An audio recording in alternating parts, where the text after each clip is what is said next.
Welcome to video 3 in this tutorial series. If you haven't already, go check out part 1 and part 2. In this video, we'll be continuing where we left off, and we're going to be handling deployments. Specifically, I'm going to talk to you about how we deploy our Django website and how we set up a continuous deployment pipeline using GitLab so that every time we push a change to a specific branch, our website automatically gets updated. This is a little bit advanced, but something you definitely want once you start building a legitimate application. You need to be able to quickly iterate and quickly make changes, and being able to do that from your local machine without having to say SSH into a server and manually change something is really, really powerful. I promise you're going to get a ton of value from this video.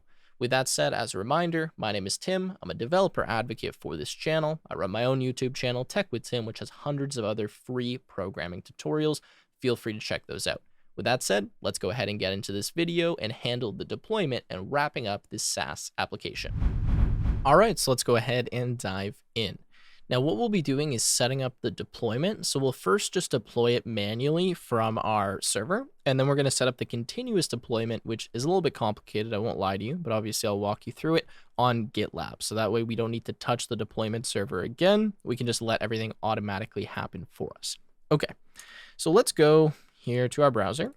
Let me find the IP address of my Django host. So I'm going to grab the IP address right there, and we're going to open up a new terminal window. Now we're going to begin by just SSHing in here. So let me just make this nice and big, and let's SSH root at, and then this IP address. Okay, so let's go ahead and type in our password, and you can see that we are now inside of our Ubuntu virtual private server. Now, to begin, it's always a good idea just to update the server. So we're going to type sudo apt update and here, sudo apt, and then upgrade like that, -y.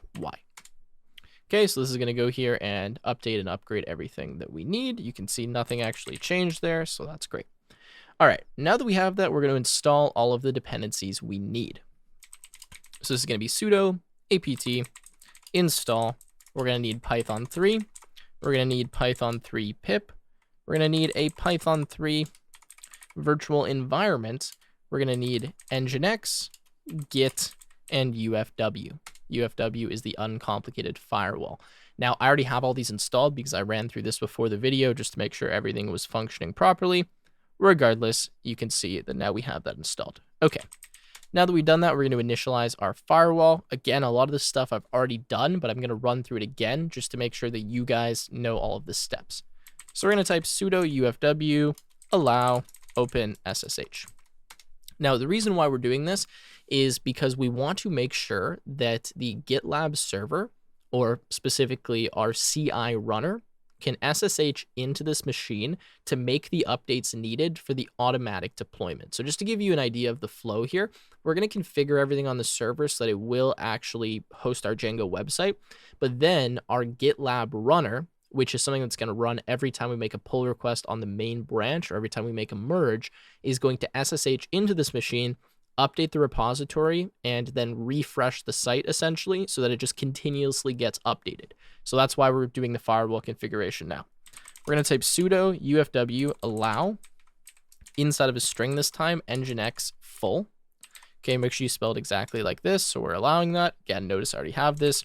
And we're going to type sudo ufw enable, and that's going to enable the firewall. So I'm going to go ahead and hit yes. Firewall is active and enabled on system startup. Now that we've done that, we want to get the code from our GitLab server onto this local machine. So we're going to type, first of all, we're going to make a virtual environment actually to do all of this in. So we're going to say Python 3 venv. I'll go with Django project like this.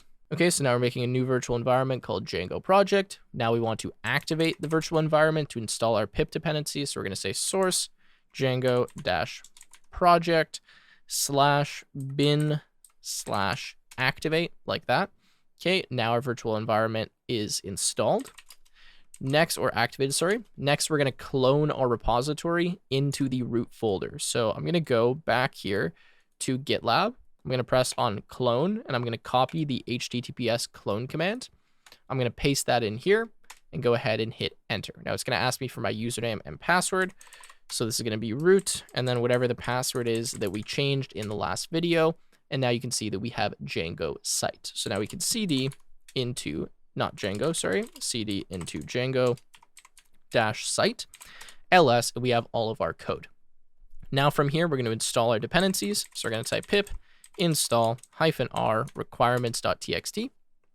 And it's going to install all of the things that we need. Notice I already have it installed, so it's not really doing anything, or it's saying it's using the cached version, right? Because I already installed this previously. Now that we have that, we're going to install one more dependency we need, which is Gunicorn.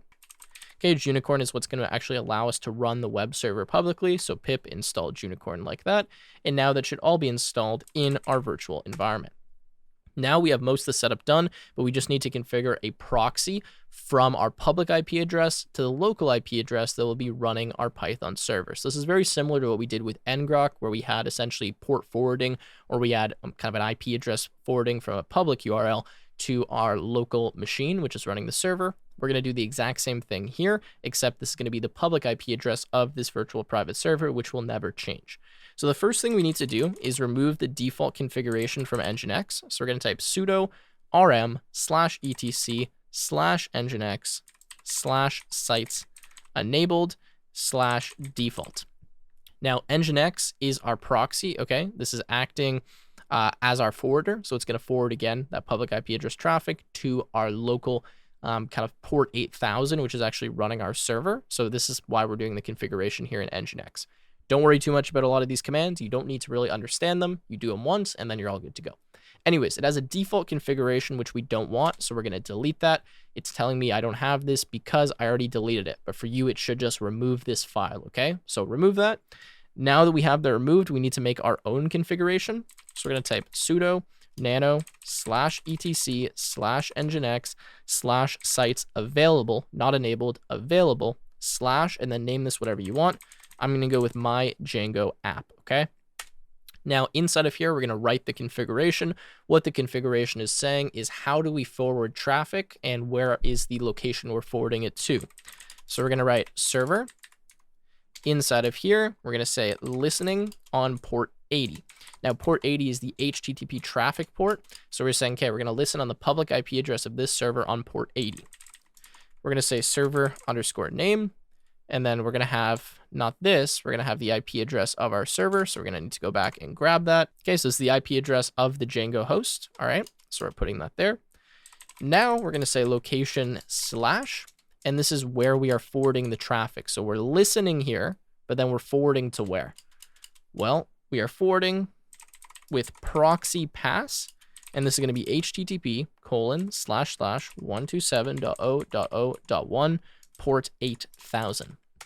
Okay, so now we are passing the data to this location. Now we just need to set a few headers. Don't worry about this a ton, but we do need this just to make sure we don't get any issues with kind of authentication, authorization, etc. So we're going to say proxy set header host and then $host.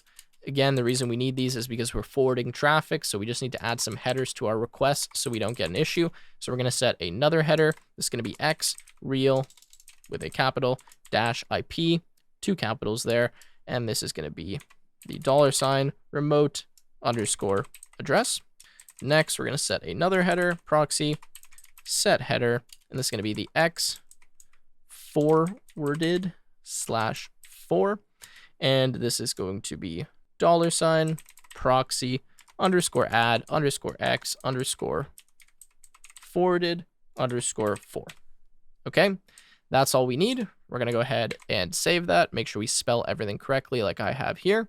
And we are going to close with Control X. So Control S is save, Control X is quit.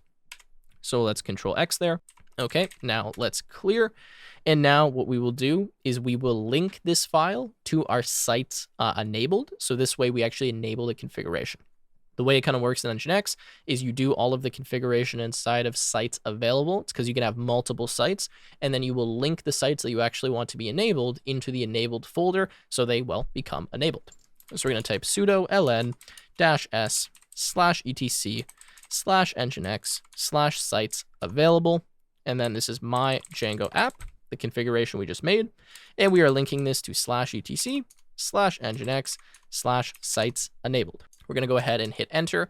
What this does is create a symbolic link between the configuration my Django app and sites enabled. So it's as if it's in there, but really it lives inside of sites available. Now we're just going to make sure we don't have any syntax errors. To do that, we're going to type sudo nginx-t, standing for test. Notice it says everything is okay and successful. And now we're going to restart Nginx. So sudo systemctl restart Nginx like that, and we restart everything. Okay. Now that we've restarted this, we can actually quickly test if all of this is working or not. To test this, we're going to type Gunicorn. We're going to type the name of our project, which is course platform .wsgi :application --bind 127.0.0.1 port 8000. So what this is going to do is actually just run our application here, and then we should be able to access this from the public IP address of our server. So I'm going to hit enter here. You can see it's running now. What's going to happen is Nginx is going to forward traffic to this server. Now, if I come here, I copy this IP, paste this in my browser, and hit enter. Notice it brings us here. Now, if I go to /course or something, you can see that it brings me to this page. So that is kind of how this works, and you can see that now we're accessing the website. Now, there's a few things we'd want to change from the Django settings if we're going to have this live in a production environment, but for now, you can see everything is working, not necessarily securely, but we have it kind of set up, right? Okay, so what I can do now is just close that with Control-C. Now what we want to do is make it so we can have automatic deployment. So we've just deployed this, right? Like the site is deployed, you can visit it. If you run Gunicorn, there's a few other things you need to do, but you get the idea. You can view it, visit it, it's functioning. This server is pretty much configured. The next step is we need to make it so that we're able to automatically update the code on this server whenever we make a change in GitLab. This is where it gets a bit more complicated. So we're actually going to go to our local machine here. Notice I'm no longer on my server. From my local machine, what I'm going to do is generate a private public key pair. Now, this pairing is going to be used by our GitLab runner to SSH into that server that we were just working on and make changes. In our case, we can just use username password, but we don't want to do that. We want to use an SSH key. So we're going to type SSH -keygen -t RSA -b 4096, which is the size. And then this is going to be the GitLab deploy _key, okay? Now, what is it telling me here? It's giving me some errors saying I put in an invalid argument. Okay, so SSH keygen -t RSA -b 4096, and then sorry -f, and then that argument, which stands for file name. For the passphrase, leave it empty, sorry. So just hit enter twice there. And now we get a key and a public key. Now what we're going to do is add the public key to the server we just SSH'd into. When we add that public key, that now means any machine that has the private key can log in without giving a user and password.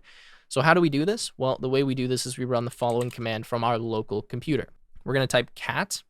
This is going to be the GitLab deploy key.pub. And we're essentially going to run a command that will just upload this to our virtual private server. So we're going to do a pipe operator here, and then SSH root at public IP address of our server, which is this. And then we're going to do inside of strings the command we want to run. Now we're going to type mkdir -p. This is going to be a /.ssh. This is going to make an SSH folder if it doesn't already exist. We're then going to type at, and then this is going to be cat. And then we are going to do two greater than signs, and then a tilde, a slash, a .ssh, a slash, and then an authorized _keys. Okay.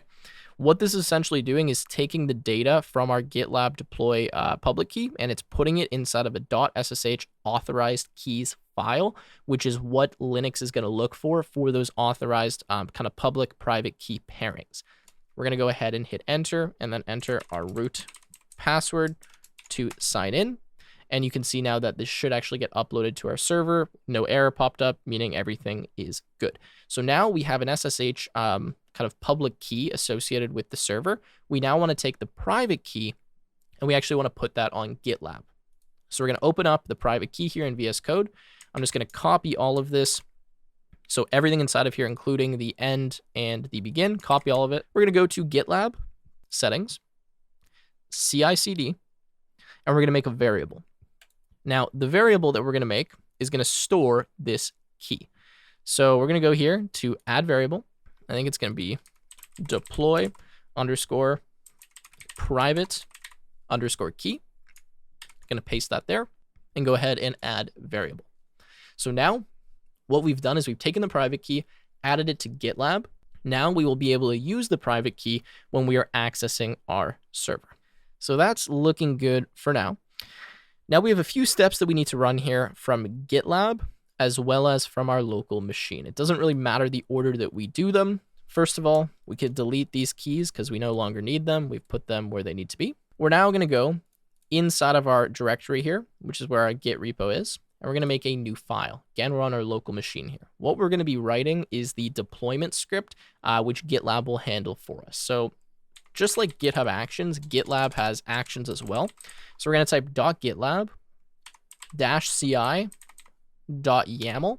This is just like a GitHub Actions script. And now we're going to write out all the stuff we need to actually perform the update on our server. Now this is going to be deploy : image. The image is going to be Python and then 3.8. We're then going to say the before underscore script.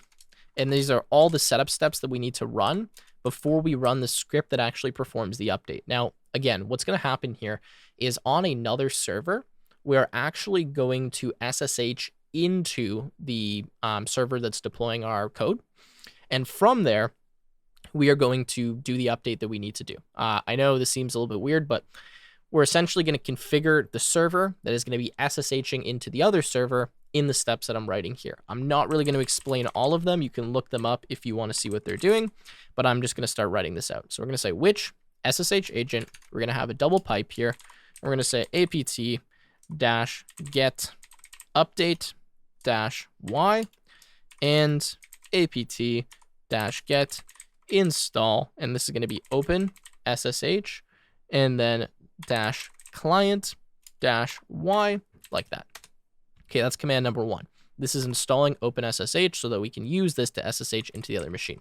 Next, we're going to evaluate the following, and this is going to be SSH agent-s. We are then going to get the value of our private key file because we're going to need to use this. So we're going to say echo, instead of double quotation marks, we're going to do a $sign standing for variable access.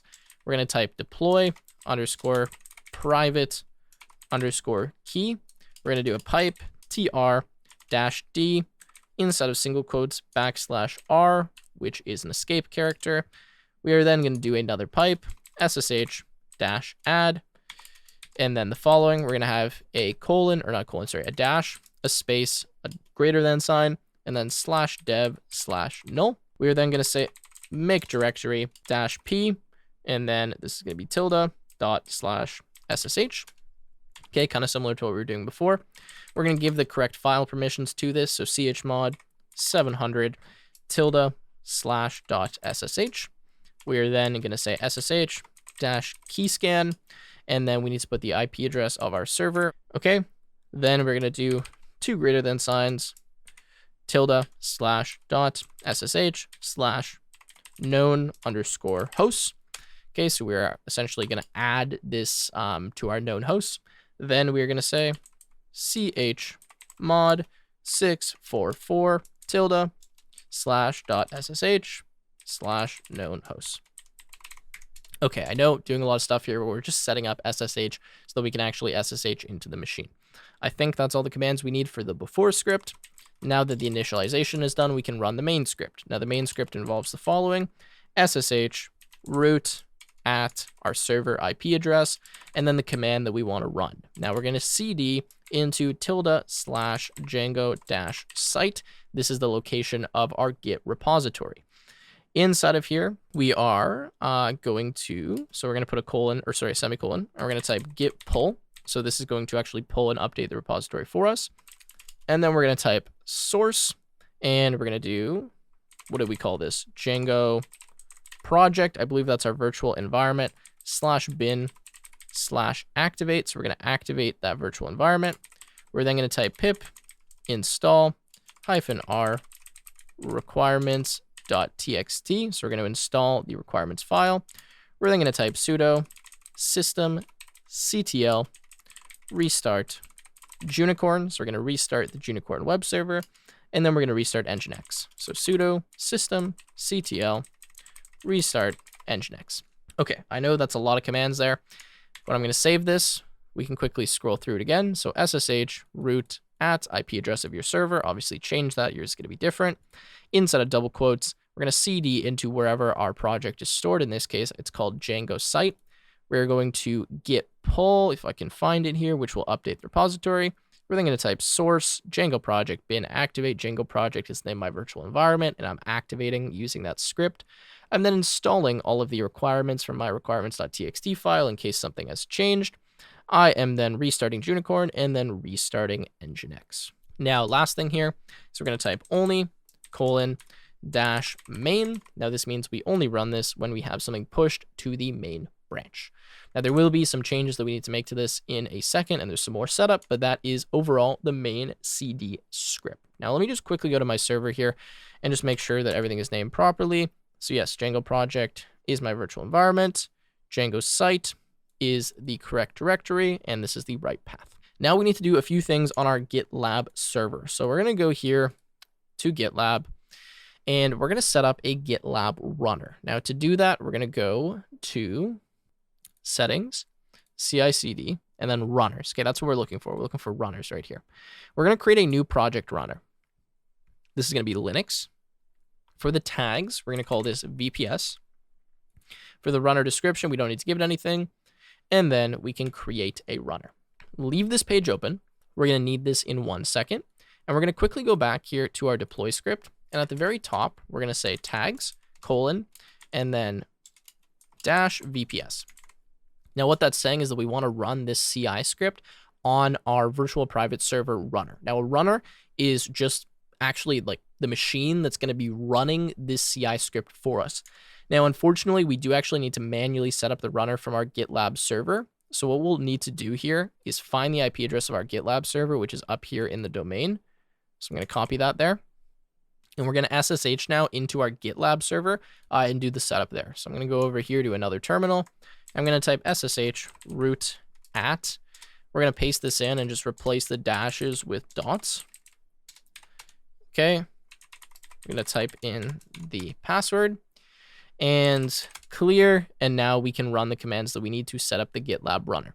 All right, so first, before I will explain all the GitLab runner stuff, we actually need to install it. Now, to install the GitLab runner, we need to first get an up-to-date version of the GitLab repo. Now, this is a bit of a long command, but we're going to type curl-l with a capital, packages.gitlab.com/install/runner/gitlab-runner.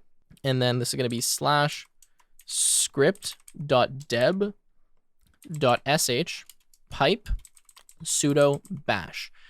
Again, I know this is a long command, but what this is going to do is actually grab the most up-to-date recent version of the GitLab runner, which we definitely need. And it's going to essentially download it for us so then we can run it.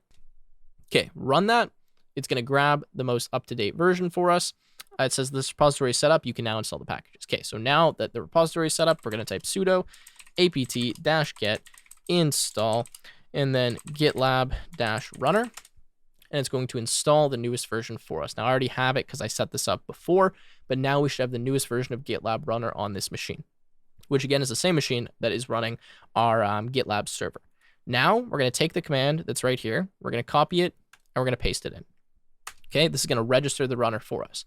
When it pops up this tab, you're just going to hit enter, and it's going to give you or ask you for a name for the runner. Now, what is this? Enter a name for the runner. This is stored only in the config.toml. Okay, so this is going to be VPS. It's going to ask for an executor, and the executor is going to be shell. Okay. Now, everything should be set up here. Going to go back here, and it's saying we can manually run the runner by doing this. So GitLab-runner run, and it says error checking jobs forbidden. All right, guys, so I actually got this working. The issue I had is I had a previous runner on this machine that I had since deleted, and I was getting some issues saying it wasn't working properly. Again, that's because I had this previous. So for you guys, I think that command actually should have just worked and everything should have been set up. You can see I reran this now. Seems like everything's working completely fine. So I'm happy with that. And I think we're good to go now. So I'm just going to close out of this, clear, and we should have the GitLab runner set up. We can go to settings, CI/CD, and we can go to runners. And you can see that we have an active runner here, okay? So runner is online. Last contact was 1 minute ago. Perfect. That means we are good to go with our runners. Now that our runner is created, what we can attempt to do is make a push with the change that we just made with the CI script to GitLab and see if this actually works properly. So what we'll do is type git add dot here, git commit -m, and we're going to say add CI script, and then git push origin main. So that's going to push here. Now, if we go back to GitLab and we go to project overview, we should see the new commit, and it actually gave us pipeline passed. Deploy looks like this worked properly. All right, so I just went through this, a few issues that we need to fix actually, which is a bit of oversight for me, but it's okay because it's going to show you kind of how we can debug these logs. We're inside of the logs here, and immediately we can see we're getting an issue with trying to activate this virtual environment, and that's actually because we have the wrong directory. Now, we also have an issue trying to make this pull over HTTPS because usually it asks us for a username and a password, and we're not able to enter that through this automation script. So instead, we're going to have to set up pull over SSH, and we're going to have to actually do another set of SSH keys to our private repo. Now, we can handle all of that, not a huge deal. Last thing is we are trying to restart this Nginx service, or sorry, this Gunicorn service, which I realize I didn't actually create.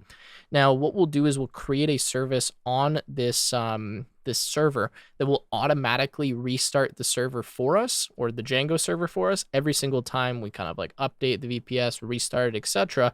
And then we can just restart that service, and that will update the website for us. Seems a bit vague, but let's go through these issues one at a time.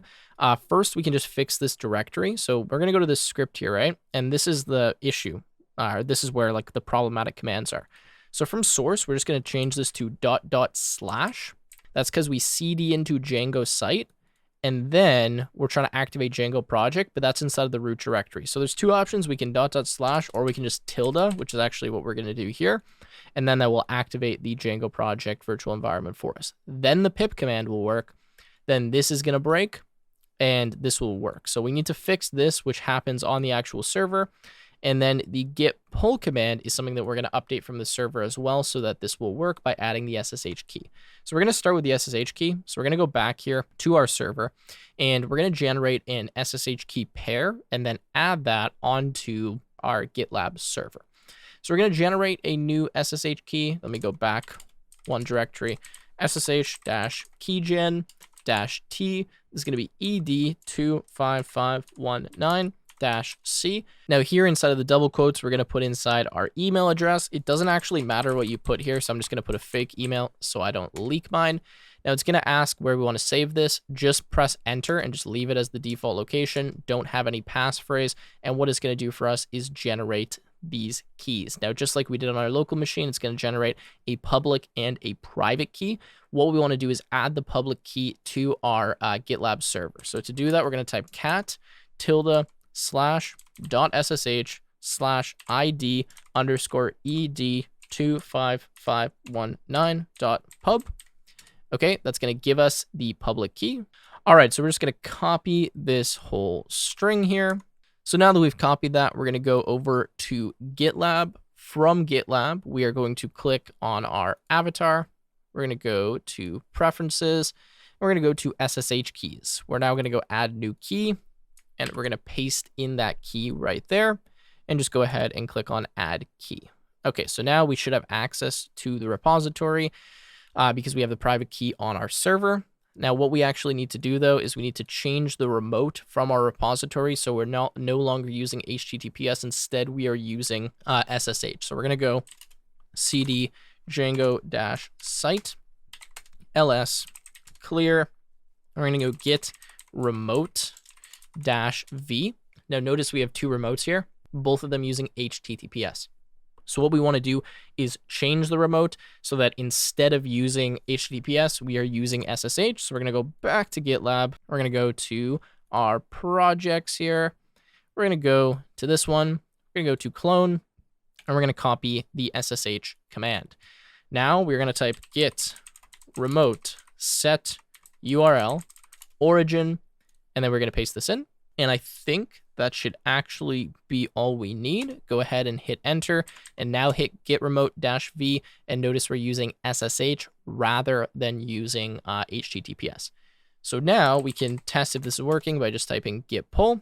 We're going to go ahead and hit yes, and notice it pulls all of the changes that we made, and we now have that on the server. Okay, so the SSH stuff is now finished. The last thing we need to do now is configure the service for running our, what do you call it here, our Django application. So few steps here. First thing is we're going to create a new service. We're going to type sudo nano /etc /systemd /system /Gunicorn.service. All right, so for our service, we need the following. We're going to do a set of square brackets, and this is going to be unit. Now we're going to start with a description. We're just going to call this Gunicorn, and then this is going to be a daemon. Okay, then we're going to say after is equal to network.target. By the way, I'm not going to explain a lot of this, just follow along. We're going to go to service, user is equal to root, group is equal to root. We're going to say working directory is equal to /root /Django site, which is where our project is. We're then going to type execution start, or exec start is equal to the following. This is a bit of a long command, but this is what's going to be run when the service is start, okay? So for this command, we're going to write /root /Django project, which is the name of our virtual environment, okay? So this is not the name of where the code is. This is the virtual environment. /bin /Gunicorn, not dot, sorry, /, because we're accessing Gunicorn here because we want to use that package from our virtual environment. We are then going to say course platform.wsgi :application --bind 127.0.0.1 port 8000. Okay, so same command we ran before, but now what we're doing is just using it directly from the virtual environment, because this will not be activated when this service is running. So we need to manually find the location of that. Now that we've done that, we just have one last section that we need to fill in here. Now this section is install, and we're just going to say wanted by is equal to multi-user.target. Okay, we're going to save. All right, so now what we're going to do is we're just going to reload. So we're going to say sudo systemctl daemon reload. Okay, so it's going to reload everything for us. We're then going to go sudo systemctl start Gunicorn, like that. Okay, it's going to start the service. And then we're going to type sudo systemctl enable Gunicorn, and it's going to enable it on launch, or on kind of run of our server. Now to test if this is working, we can just go here and just refresh. Now you're going to see that we're getting this invalid host because we need to add this to our allowed hosts, which we can do in 1 second. But the point is that now we can actually see all of this is functioning and the service is set up. So what we'll do now is we'll actually test our deployment script by adding this to the allowed host. So we're going to copy this IP address that we need. We're going to go to our local computer, and we are going to go here to course platform settings. We're going to go to allowed hosts. We're going to paste this in as the allowed host. We're then going to go to CRSF trusted origins, and we're going to paste this in with HTTPS : and we're going to copy that, and we're going to paste that here with just HTTP. Do a string HTTP. Now we're going to type git add dot git commit -m update hosts, and then we're going to type git push origin main. Okay, so now this is going to push all the changes we made locally, and ideally, if our deployment script is working properly, it's going to automatically update our server. So we can go back to GitLab here, we can refresh, and we can see update host seems to have passed. We can go look at the logs here and see if we're getting any issues. It says requirement already satisfied. Doesn't look like we got any problems here. It looks like the pull was successful. And now if we go here and refresh, rather than getting unallowed hosts, we just get page not found. So if I go to course, you can see that now we can access this. Everything is working. Okay, so now the deployment is actually finished, and the automatic deployment is set up and it's working. And we just tested that, and we could see that when we made a change here, this CI script ran, SSH'd into our server and updated the service and made sure everything was running properly. The last steps here are now code-related changes. I will tell you exactly what we need to do, but some of them you will need to change yourself. So for example, if I sign in here, right? So let's sign in. And actually, as I'm running this, you can see it's not working, right? It's loading infinitely. The reason it's loading infinitely here is because we did not add the IP address of this server to our allowed IPs in the database on our Linode database. So we're going to go back here. We're going to go to databases, click on our database. Okay, so let me go to Django database, and we're going to add our IP address. Obviously, I will blur mine here, but I'm going to add in this new IP. So we'll go here, add the new IP address, update access controls. And now that the IP address is added, we should be able to actually log in. So let's refresh, Tim, password, and it says we have the wrong password. Okay, that's fine. Maybe I did tech with Tim. I forget what my user was. And there you go. So now I can actually sign in because we are able to access the database. So that was one thing. We needed to add that to an allowed IP. Now I want to show you that if I make a new account, so if we go to register here, Tim25, tim@gmail.com. Okay. And we go in here and I click on this, you're going to notice that the webhook's not going to work after this. And the reason the webhook's not going to work is because it's going to be sending to the wrong IP address. So what we need to do is go to Stripe, update the webhook address. We'd obviously need to take this out of test mode, and I'll run through a few last steps to get this finished. So if we go here, we can go to webhooks, right? We can see we have this webhook. I can go to update details. And what I'll need to do is just change the URL here to be my IP, right? So now we need 127 instead, because that's the IP address where the webhook exists. So we're going to update that endpoint. And okay, let's go ahead and just confirm our password here so that all of this can be updated. Now that the endpoint is updated on Stripe, it's doing our deployment version. Okay, so I'm going to go ahead and click on pay. Now let's see if this works or not, unlocks it. Okay, so it's going to bring us back here, and now we are unlocked because we set the endpoint correctly. So now I can view my course and everything is functioning. So that's pretty much it. The last things that we would want to do here is we would want to disable debug mode. Up here, we'd make this false, right? Because we don't want to be in debug mode in production. And then we'd change all these keys, right? So that we'd actually be using the public Stripe keys. And then we would need to set up the email server so that that works for resetting passwords. Once we do all of that, then we're fully finished and we have a live deployed app. So with that said, I think I'm going to wrap up the video here.